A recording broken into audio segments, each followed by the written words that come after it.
What happened to the infamous German SS prisoners captured by the Soviets in 1945? The answer is far darker and more brutal than most expect.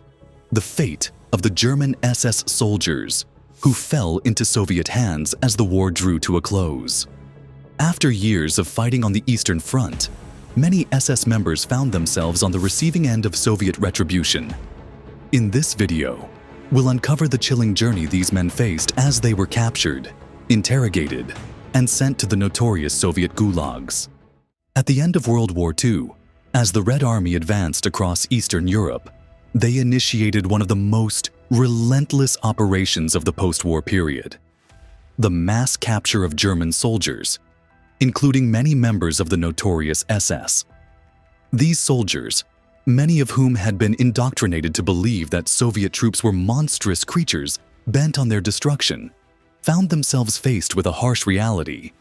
Some of them, knowing the atrocities the SS had committed against Soviet civilians during the occupation, tried desperately to surrender to the Americans or the British, hoping for a more lenient treatment.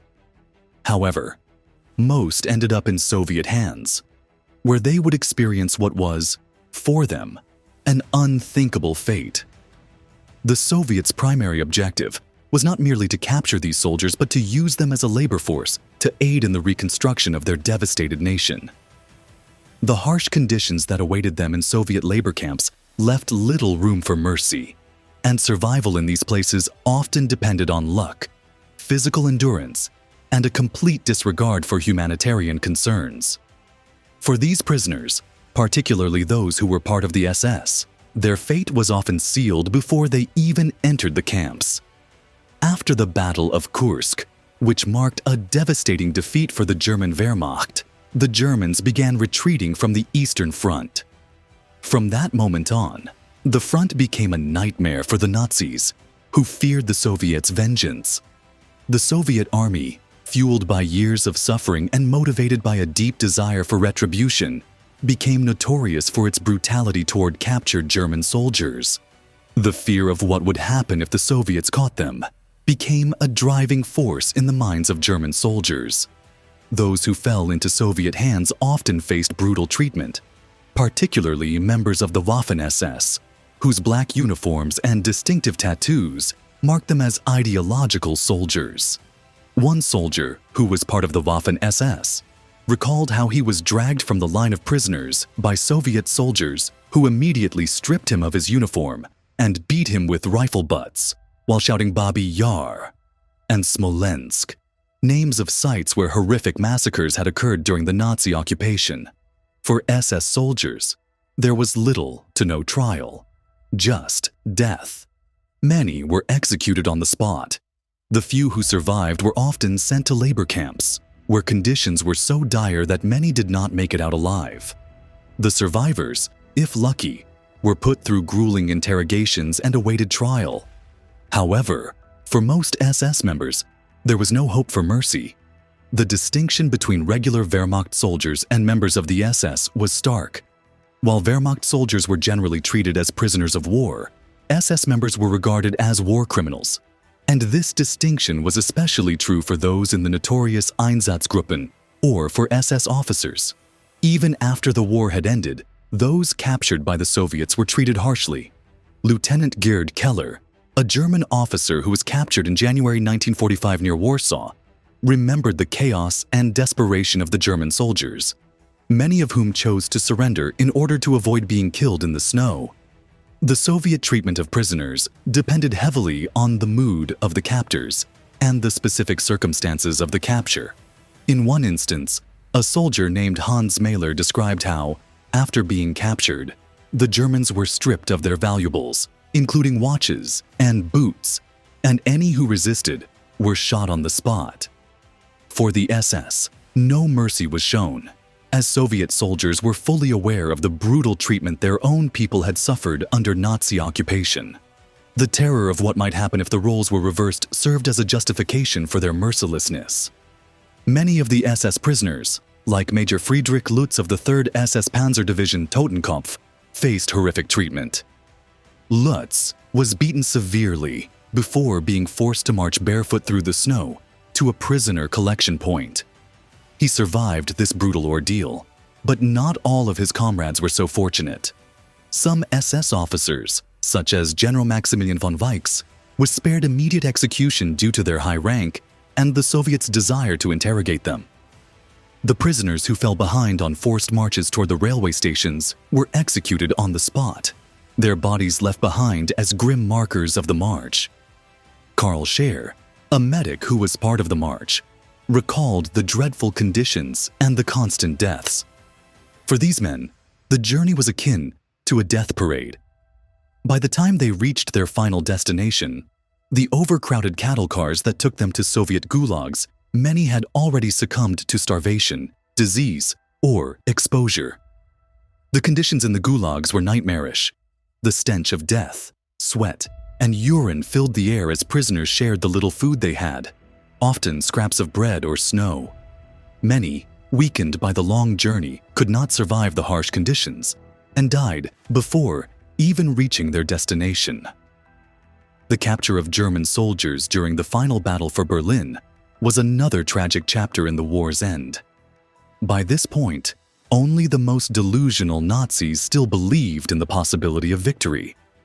The fall of Berlin was imminent, and even SS officers like Heinrich Himmler tried to negotiate with the Allies behind Hitler's back, a desperate attempt to save themselves. Himmler was soon labeled a traitor, and suicides became common among SS officers, who knew the fate that awaited them if they were captured. Inside the Reich Chancellery, SS General Wilhelm Mohnke gathered his men for a final stand. However, as Soviet forces overwhelmed their position, some of Mohnke's men decided to end their lives rather than face capture. They sat in a circle, swallowing cyanide capsules in silence. Mohnke tried to flee, but was eventually caught by Soviet forces. His interrogation was brutal, and survivors claimed to have heard his screams.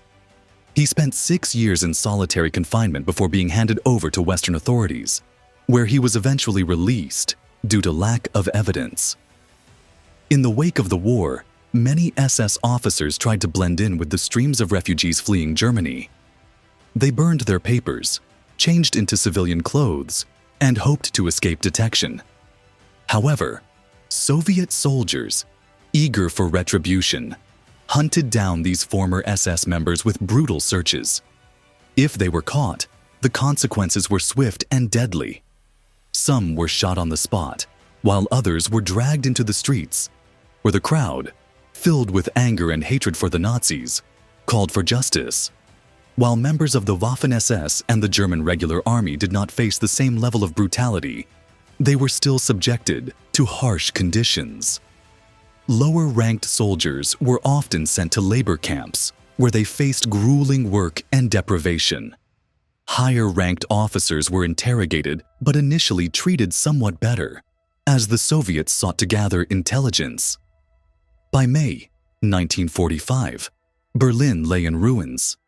Hitler was dead, and the SS, once the elite fighting force of Nazi Germany, ceased to exist. Its members either hunted, captured, or dead. But for those who had served in these organizations, particularly those who were captured by the Soviets, the war was far from over. As one Soviet soldier who participated in the fall of Berlin wrote, "The city was a graveyard, and its survivors were nothing more than ghosts, begging for mercy that would never come." The trials for the German war criminals were a major part of the post-war effort to ensure justice was served. The most famous of these trials were the Nuremberg trials, held between 1945 and 1946, where the key figures of the Nazi regime were put on trial for crimes against peace, war crimes, and crimes against humanity. The Soviet Union, which had suffered the most at the hands of the Nazis, was particularly insistent on holding these trials.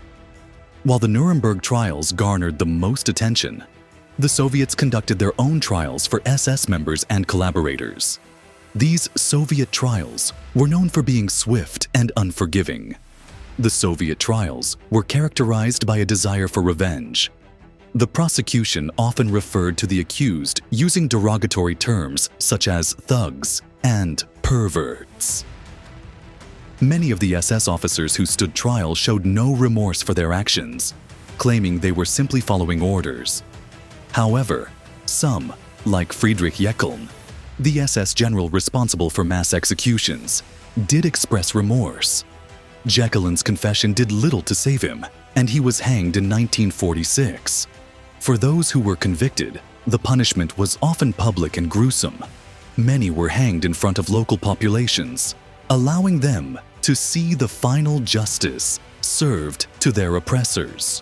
One Jewish survivor of the Babi Yar massacre, who had witnessed the execution of his family by members of the SS, confronted an accused SS officer during his trial, telling him, "You looked at us like animals, less than human. I watched you shoot my wife and son, and you laughed. Now you stand here in front of me and ask for mercy. Did you show mercy to my family?" For the German soldiers who ended up in Soviet gulags, their fate was sealed by their association with the Nazi war machine. Whether they were regular Wehrmacht soldiers, SS officers, or collaborators, they were treated with the same brutal indifference. Their journey to the gulags was grueling, and for many, it was a death sentence. After World War II, German prisoners of war faced horrific conditions in Soviet labor camps. The camps were cold, overcrowded, and filthy, with no shelter or heat. Prisoners were forced into grueling physical labor, such as mining, cutting trees, and building infrastructure, under extremely harsh conditions. Failure to meet unrealistic labor quotas meant even less food, leading to widespread starvation and death. Diseases like tuberculosis and scurvy were rampant, and medical care was non-existent. Some prisoners, like Field Marshal Friedrich Paulus, received better treatment due to their status, but many others, such as Heines Golla, endured brutal conditions. Golla spent a decade in the notorious KMA camp, surviving on meager rations and constant cold. Around 350,000 German POWs perished during their imprisonment. Upon release, many returned to a society that treated them with contempt, seeing them as war criminals, even if they had committed no atrocities. The trauma of the camps remained, with high rates of PTSD, suicide, and alcoholism. Survivors struggled to reintegrate into post-war Germany, often left without jobs, support, or a sense of belonging. The psychological scars and harsh treatment persisted long after their physical captivity ended, leaving many of them forgotten and stigmatized. Thank you for watching. Be sure to like, comment, and subscribe for more insights into history's darkest moments. Until next time, stay curious.